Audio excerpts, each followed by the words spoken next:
Well, I work with the processes quite a bit, and I don't very often easily go into doing.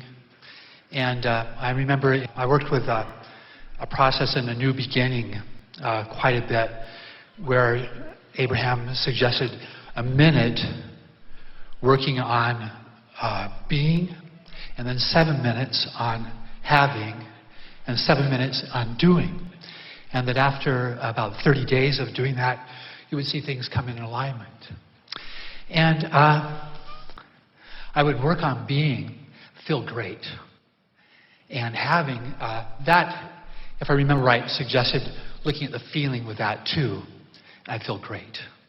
And then I'd have my 7 minutes writing on doing, and I couldn't find 7 minutes to write about doing.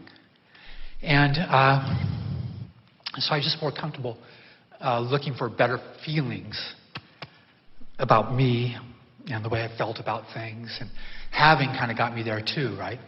Before you go further, we want to address what you wanted to talk about when you sat down. And we want to talk about the difference between the being and the doing, or the difference between focusing upon vibration and focusing upon action or behavior. So when you are thinking in terms of action or behavior, we're not trying to talk you out of action, because action is one of the most delicious aspects of being physically focused.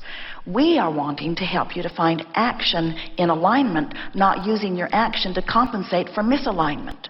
And most people aren't tending to their vibration, they're not tending to their story, they're not closing their gap, they have no real awareness of what they're doing vibrationally, and they're using their action then to try to fix things, and it's no wonder people are exhausted and tired and ineffective. Where if you tend to how you want to be or feel first, and then you think in terms of what you want to have, and then you think in terms of what you will do about it, often it causes an alignment that makes the action part of your life then an addition to. In other words, it enhances when you are tuned in, tapped in, turned on, and then you participate in action such as sex or eating something or intertwining in some intellectual discussion. It is so emphatically delicious, so much more than it would be if you didn't tend to your vibrational alignment first. So action is a wonderful thing. The hospitals are filled to the brim with people who are trying to take action to compensate for inappropriate thought. It's like pushing a noodle. It has no power. Good. So now? So I guess here's the thing. It's kind of like yesterday you mentioned, with a woman who was having a little difficulty with weight, that she might spend as much time savoring her food in her mind, in her attitude, in her vibration before she went into the food.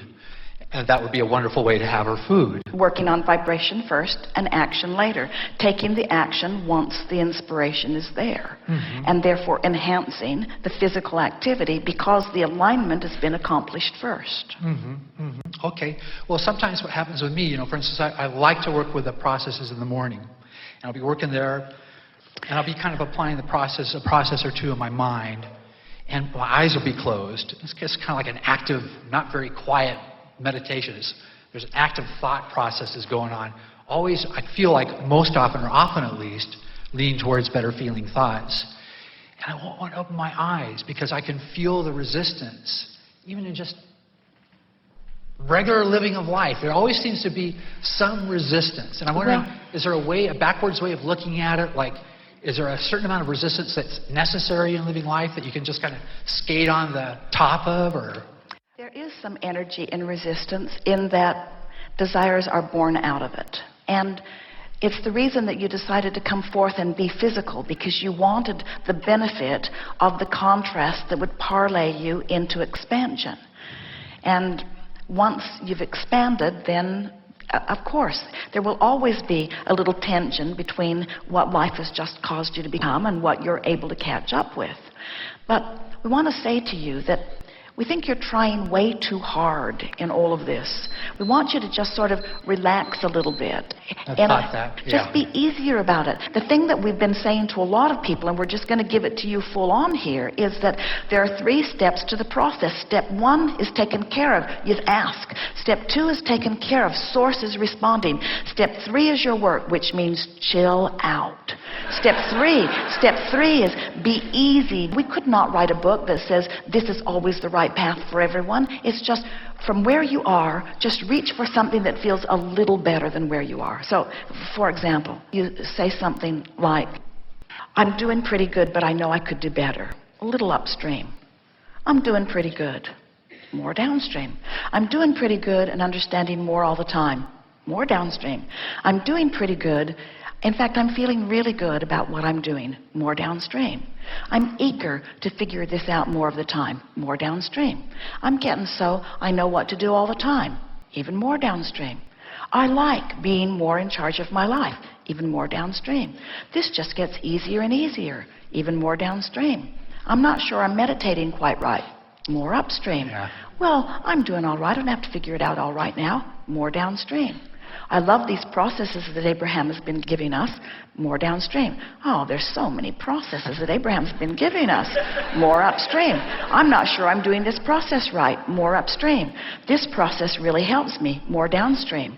I like this process the best of all. More downstream. I have no idea why they offered this process. More upstream. This process is probably good for some people. More downstream. I like to pick and choose those that are best for me. More downstream. Feels good that there's so many things to choose from. More downstream. I'm realizing that there's no right or wrong way to do anything. More downstream. I'm realizing that it's just my job to soothe myself into alignment. More downstream. I'm starting to feel that my source within me is always aware of me and calling me downstream. I'm really getting at how I can hook into that. More downstream. I can feel when I'm leaning that way, and I can feel when I'm leaning the other way. This is really good. I've come into conscious awareness of my guidance. I actually can tell. And I'm enjoying the subtleness of it. I'm enjoying how I'm getting so that I can feel it. This is really fun. I'm starting to understand. I can't get it wrong. Because I'm never done. So wherever I'm standing, I can just lean more downstream. I can just make myself feel better or not. It's all up to me. I'm doing pretty good. I'm glad I attracted this. I'm glad I know what I know. I know that it will come to me through lots of different avenues. Everything around me is actualizing to show me what my vibration is. I got all these indicators, these lovely indicators, emotional indicators, manifestational indicators. I'm doing so good. I love being alive. I'm glad I came. I like being in this environment. I like the variety. I like picking and choosing. I like tuning in. I like being who I am. I like the idea of what's coming. I like what's come. I'm happy where I am. I'm eager for what's coming. I'm happy where I am. I'm eager for what's coming. I'm happy where I am. I'm eager for what's coming. I'm happy where I am. I'm eager for what's coming. I'm happy where I am. I'm eager for what's coming. It's just perfect.